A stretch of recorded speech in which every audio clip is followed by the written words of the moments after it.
This is TY back with another video. And today we're going to do a recap of all the fights that we watched last night. We're going to talk about Andrade. We're going to talk about Ellis. We're going to talk about Boots. We're going to talk about Tank, of course. Go ahead and hit the like button. Go ahead and subscribe to the channel. If you haven't subscribed already, please subscribe to the channel. Also click the like button when you watch the video as well. Let's get down to it. Let's get down to it. So first of all, I want to say congratulations to all the winners that won last night. First off, let's start off with Demetrius Andrade. Demetrius Andrade looked good last night. He did what he was supposed to do. Was outboxing Nicholson. Nicholson was talking a lot of trash and stuff, but ultimately it didn't get the job done for him as he lost to Demetrius Andrade. I think Andrade had like 2 or 3 knockdowns in the fight. So Andrade looked good, man. Especially, him coming off of, I don't know, I think he's been out of the ring for a while. And also he's been on the zone as well. So now him being on PBC, this is a good look for him, because now he can get into the ranks of fighting guys like Caleb Plant, David Benavidez, Jamal Charlo, if Jamal Charlo decides to move up to 168. Maybe that fight will happen next between Demetrius Andrade, and Jamal Charlo may happen next. So it's going to be interesting to see now, because you got so many dynamics, so many twists, so many ways to make these fights happen now at 168. Canelo's not going to fight him because Canelo's already said he's not fighting him. He called him boring, this and that. But, it is what it is. We all know how Canelo is. So, this is a good win for Demetrius Andrade. I think this is his first fight at 168 pounds. So this is a good win for him. Good look for him. So we'll see what happens next now, and see, hopefully he might get to fight Jamal Charlo, or maybe he might fight the winner of Caleb Plant, David Benavidez next. So we'll see what happens next for him. Now let's get to Ellis, and I can't think of the dude's. I think his name was it Villa? Villa was the man's name, I want to say. Forgive me if I'm wrong, if that's not his name. But look, man, Rashidi looked good, man. I mean, in the first half of the fight, Rashidi definitely was winning the fight. I mean, he was winning the fight easily with his jab, his quick counter punches. He was going to the body a little bit. He was doing what he was supposed to do in the first half of the fight. And then once it started getting to about the 10th round, I want to say about the 9th or 10th round, that's when things started to change. And I don't know if Rashidi Ellis had got tired. I don't know if he had of course he let his foot off the gas. But something happened. I don't know what happened, but he let this guy get momentum. Villa started catching Rashidi Ellis with shots. I mean, he was hitting Rashidi Ellis with a lot of shots. And it was just like, oh man, the tide started to turn. And all Ellis had to do was just, first of all, hang on. Second of all, use his jab. Continue to use his jab. It was almost like he stopped using the jab, and he was just getting caught with a lot of shots. And next thing you know, in the 12th round, he gets knocked down. Rashidi Ellis gets knocked down, and then he gets knocked down again at the last second of the 12th round.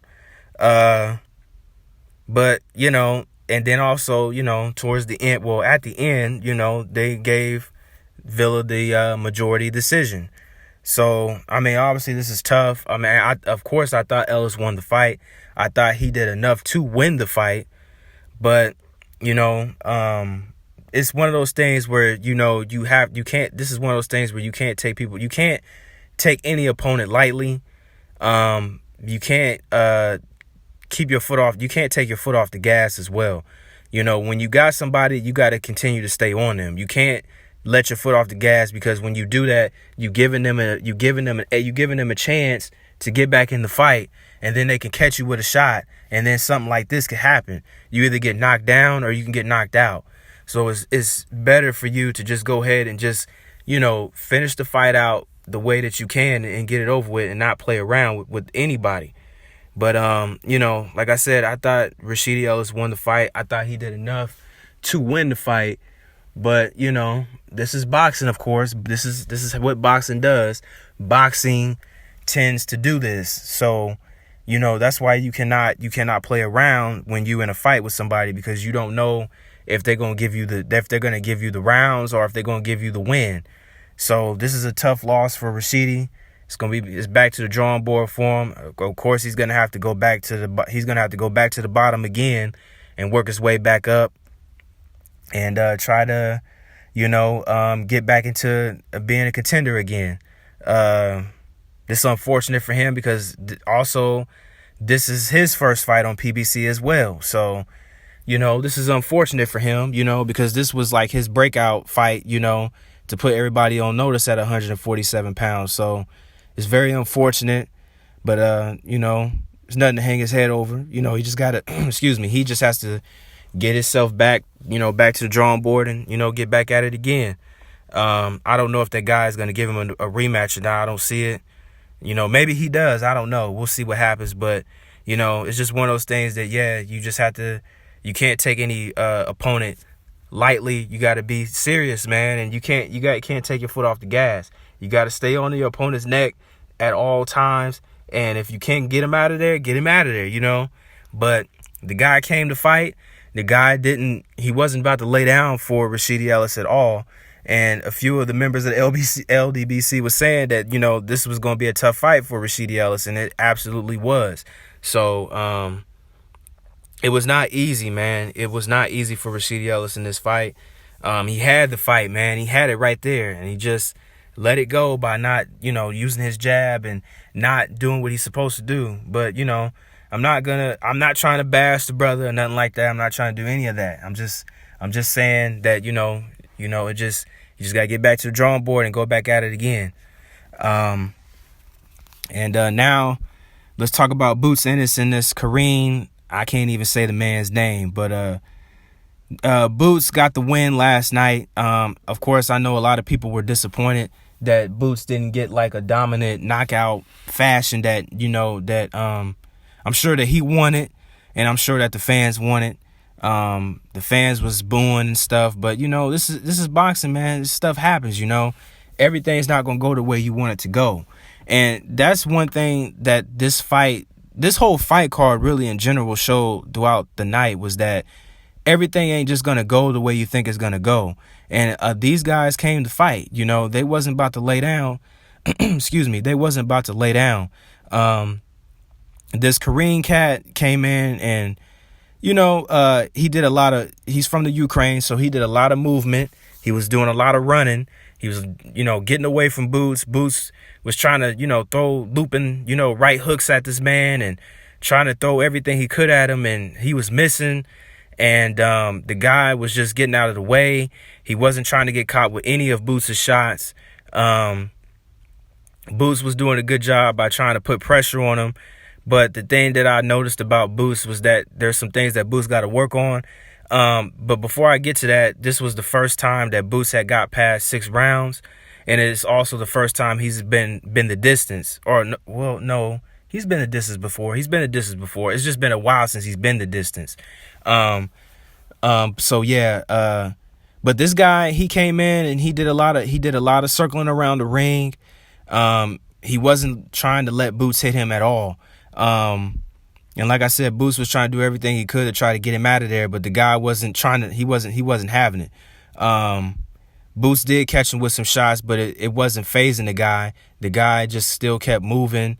I think like in the 9th or 10th round, he did, Jerron hit him with a couple of good shots, and it did hurt him a little bit, but as soon as he was getting ready to get the momentum to try to stop him, the bell rung. So it was the end of the round. But, Boots did a good job regardless. But Boots definitely has to start working on cutting off the ring. He definitely has to learn to work on that a little bit more.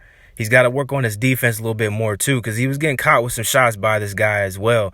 The guy would stop and hit him with a few shots. He'll hit him with 1-2 and, you know, catch Boots off guard. So he's got to work on his defense a little bit more. He's got to work on cutting off the ring with stuff like this. But this fight was a good fight for him because he needed it. He needed to have a guy like this, because you don't want to get in the ring with guys like Terrence Crawford or Errol Spence or somebody of that caliber, and you get hit with a shot and you can't take that shot. Or, you know, I'm not saying that this is going to happen, but I'm just saying that, you know, if he goes to 12 rounds, he can't go 12 rounds because he's tired or something. Like, so this is a good experience fight for Jaron Boots Ennis to have underneath his belt. There's some things that he has to work on, and this was good for him because now he's got that under his belt. He knows what he needs to work on, what he needs to do, and this was good for him. You know, he needed this. He needed this fight. Like I said, I know that this wasn't what everybody wanted as far as him going the distance and not stopping this guy, but it is what it is, you know. But yeah, but Boots was definitely trying to get the guy out of there. The guy wasn't trying to go. Boots was definitely trying to hit him with some looping shots and throwing big shots at him and was missing. But yeah, I just think that, yeah, Boots got to work on his defense. He's got to work on cutting off the ring. And it just was good for him to get those rounds underneath him, because now, you know, if he gets into another fight with another more caliber guy, he knows what he can do now. So he knows what he needs to do. And that's the thing. I just think that if he would have cut the ring off more against this guy, I think he would have got him out of there. But the guy just he basically was just there to survive. He wasn't trying to fight Boots. He had spurts where he was trying to stand there and fight with him, especially in the last round, the 12th round. But all the other rounds, he would do it in spurts, but he would just mainly circle around the ring. But Boots got the win regardless. And now to the main event. Gervonta Tank Davis and Hector Luis Garcia. Congratulations to Tank on his win. I thought that the beginning of the rounds went exactly what I thought that it was going to go. Hector Luis Garcia was doing a good job. You know what I'm saying? He was controlling the distance. He was using his jab. He was throwing good combinations at Tank. Tank would throw a couple little shots back, but nothing that was hurting Hector Luis Garcia. But Hector was doing a good job, man. He was hanging in there until about that time where, man, what was it? Like the eighth round when that whole fiasco happened with Meek Mill and I think the Russell brothers or whatever, and the whole fight just stopped, completely stopped. The ref had to stop the fight because of the melee that was going on in the crowd. So it definitely gave both fighters more time to rest, but I think it gave Tank a little bit more of a boost, and definitely gave him some momentum. And what I didn't understand from Hector Luis Garcia was that he was standing there trading with Tank, which was a very, very bad idea. He should not have done that, and that's where things went left for him. When he stood there toe to toe, going toe to toe with Tank was just the wrong idea. And then Tank caught him with the left, and it hurt him. And you could see his legs had buckled, or he looked like he was getting ready to go down, and he was hurt after that. And then when the end of the 8th round happened, that's when Hector Luis Garcia was telling his trainer that he couldn't see.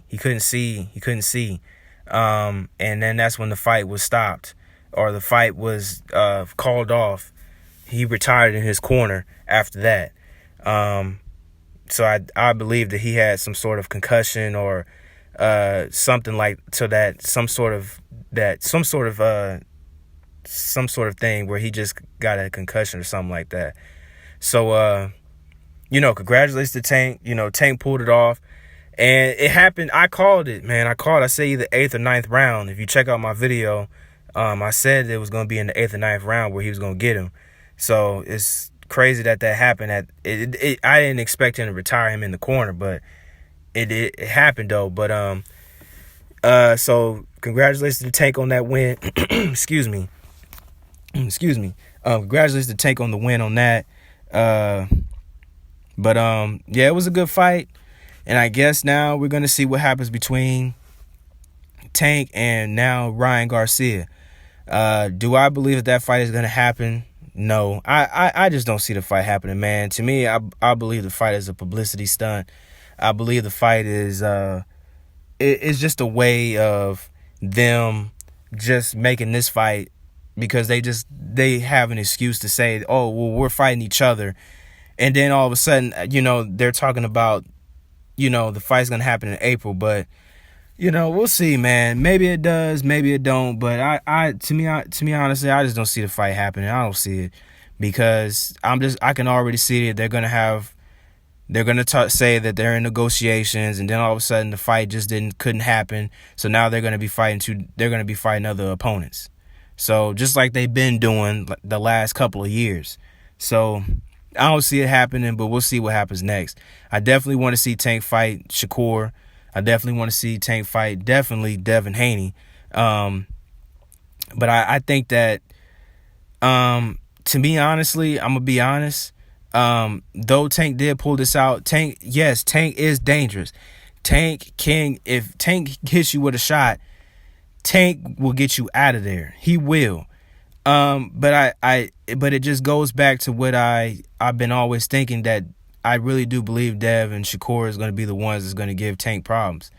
I think that, and even Tank said in his post-fight interview that, he doesn't really like fighting southpaws. Southpaws gives him a little bit of a problem.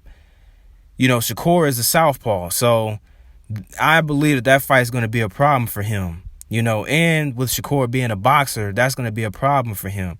And we already know what it is with Devin, so that's going to be a problem with him as well. So you got a guy that's younger than you. He's skilled. He can box. That's going to be an issue. I really do believe that's going to be an issue for Tank to fight Devin Shakur, man. And now, is he going to take those fights on? Well, we're going to see. But that's my take on those fights, man. Good card. Good card all the way around. Yes, I was definitely disappointed in Rashid Ellis, in that fight because I wanted him to win. But this was a good card. I can't wait to see what's going to happen next with Andrade. I can't wait to see what's going to happen next with Boots and, of course, Tank. So like the video, subscribe to the channel, comment down below. Tell me what you guys thought about the fights. Any of the fights. What did you think about any of the fights? Did you think Rashidi was robbed? Did you like Tank's performance? Did you like Boo's performance? Andrade's performance? Let me know what you guys think. Again, like the video, subscribe to the channel, comment down below, and also shout out to the whole entire LDBC as well. Much love to y'all. And much love to everybody else that has subscribed or has liked the videos. Much love to y'all. Thank y'all. Peace.